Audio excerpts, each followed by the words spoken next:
desk, ready to go. My first guest tonight stars in the TV series Touched by an Angel, which is going to be celebrating its 100th show with a special episode this Sunday night, as well as with this new soundtrack CD. Please welcome Roma Downey.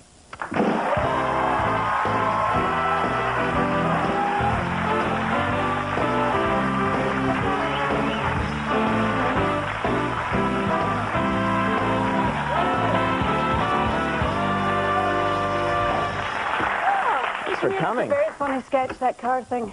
It's no sketch, we really drove. Oh, it's real. Don't ruin it. It's great, and you do look great. Oh, well, thank you. You look terrific, thank too. You. It's a beautiful dress. It's nice to be back in New York. Yeah? You enjoying yourself here? I am. I've had a very hectic few days, though. It's getting crazy here now in New York. They just put up the Rockefeller Center Christmas tree, and people from all over the country are starting to come around and just look at it. But sure, there's no lights on it yet. Yeah, no lights on it. It's like a Charlie Brown Christmas tree right now, but it will be transformed. Festive scaffolding. Yeah. Oh, yeah. Which many people find so delightful.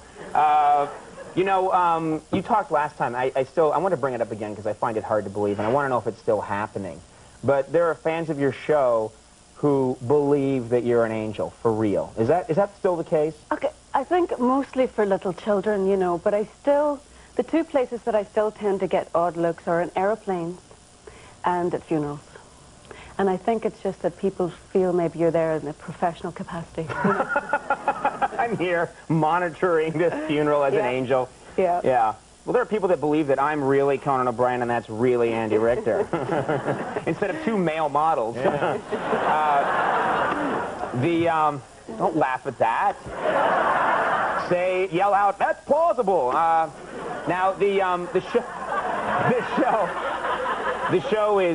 show is extremely popular. It's one of the most popular television shows, but it's never been a hip show. Why is that, do you think? Well, I think that people, for whatever reasons, think that spirituality is something to be whispered about, you know? Right.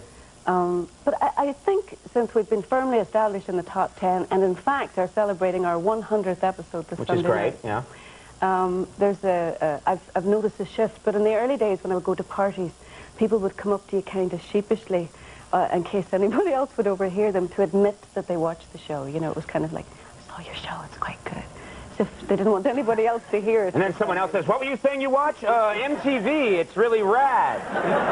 And groovy? I want to talk about Ireland for just a bit, because, of course, I'm 100% Irish, but my people have been living in this country. That's nothing to shout about. We've been living in this country for a long time. I'm like fourth, fifth, sixth generation Irish, and I don't know much about it. I'm wondering, do you get homesick? Do you wish that you could go back sometimes? I do get homesick, especially when it rains. What a nice thing to say about the country, yeah. Does the Tourism Bureau know you're out promoting it? Whenever I'm really sick and it's raining, I think of Ireland. Well, you know, it does rain a lot there. Yeah. It's quite so green. I didn't get back to Ireland this summer, but a couple of my sisters came over to visit, and it was their first trip to America. And, was this Los Angeles, or? No, actually to Salt Lake, but I had to go to a press trip in Los Angeles, and I took them with me. And we were staying at a hotel out near the beach, and one of them disappeared into the bathroom, and I heard this, "Oh, Mother of God!" And I rushed in, and she was like overwhelmed by just the wee shampoos and stuff. And so she was going around with her bag. I was mortified, taking all the shampoos and the soaps and the shower caps, and then they replaced them the next day. So, she was... She took more? I was mortified, because they Then, knew... like, the third day, she's prying the TV off the wall. This TV fits right in me handbag. I'm ready to go. I still am overly delighted with the little like, I can keep this? I know, and we don't have them at home, so I think they were just in awe of everything. You know what's funny is I always thought that I had the most Irish name you could have. Conan, which is an old Gaelic name, and O'Brien, which is the sort of the prototype for Irish last names. But your dad, sounds like, has an even more Irish name. Well, obviously one of the most common Irish names is Patrick, and my father was a Patrick and was affectionately called Paddy. See, I didn't think they really called people Paddy in Ireland. I thought that was just a cliche, like the Lucky Charms elf, you know? No, but the confusing thing is, like in my family, an extended family, there seem to be three recurring names. We have a lot of Patricks, Paddys and Pats, and we have a lot of Michaels, Mickeys and Mike, and we have a lot of Johns, Johnnies and Sean. And so it gets, you start trying to like determine who's who, so it's like my Paddy, your Paddy, her Paddy, wee Paddy, big Pat, you know, we. Well, that straightens it out. I would be more confused after that. And then I have a brother who's a priest, and he has no sense of humor at all.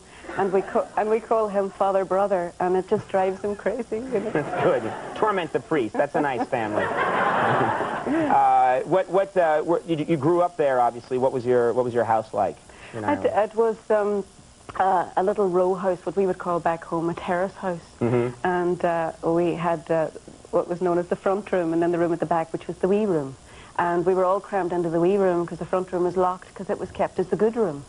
You know, but so no, that's one of those things. It's kind of the same in my family growing up. We had like a nice living room with nice furniture. The rest of the house was like boxes and, you know, overturned plates with old food. And then there's this one really nice room in the house. Just in case somebody comes to visit or something. And we never get to go in it. Yeah, that was the thing that always made me angry. Yeah. Well, that's a great room with nice furniture. Yeah, don't go in there. Get back in the mud in the other room. The people that come over are coming from their house where they have one nice room that they never sit in. Right. So it's not like you're keeping any secrets. Well, I don't know who we were waiting to visit. Like, we had very few visitors that were, like, posh enough to be allowed in the front room. It's just designed to make everybody envious of everyone else and create more hate in the world. There's nothing wrong with that.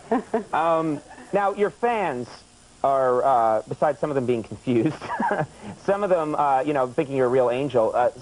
What's interesting is that a lot of them really take to you in this role as an angel, and I would think it would be hard for you if, you know, 5 years from now you want to do something else, that, you know, Touched by an Angel's over, you want to do something else, and you want to play, you know, a policeman who's tackling people in the street, or a private eye who beats people with a gun or something, you know.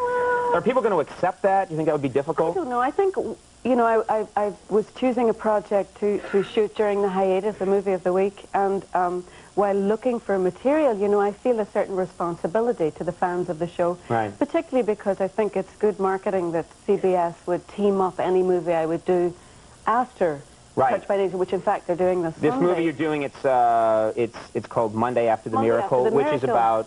It's a really beautiful film about the life of Helen Keller and Annie Sullivan. And I picked it because it was head and shoulders in quality above most of the other things I'd read, because I really thought it wouldn't be appropriate as the end titles of Touched by an Angel ran and the beginning of the movie if I was to be running across the screen in my bra and knickers waving a bloody axe. You know? You turned that role down, huh? I turned that one down, and I took on the role of the feisty Annie Sullivan, and Moira Kelly, another Irish-American, plays Helen Keller. She's a great actress. She's lovely, and she's lovely in this part, and it'll be right on after the 100th episode on So this Sunday. is nice. You have your 100th episode, then, which is CBS at 8 o'clock p.m. on Sunday. With Winona Judd and Celine Dion, so it's a big musical night for us. Okay, and then right after that is Monday After the Miracle, and that's at Sunday at 9 p.m. You've tied up 2 hours of network. Three hours. Well, that's a big achievement. Yeah.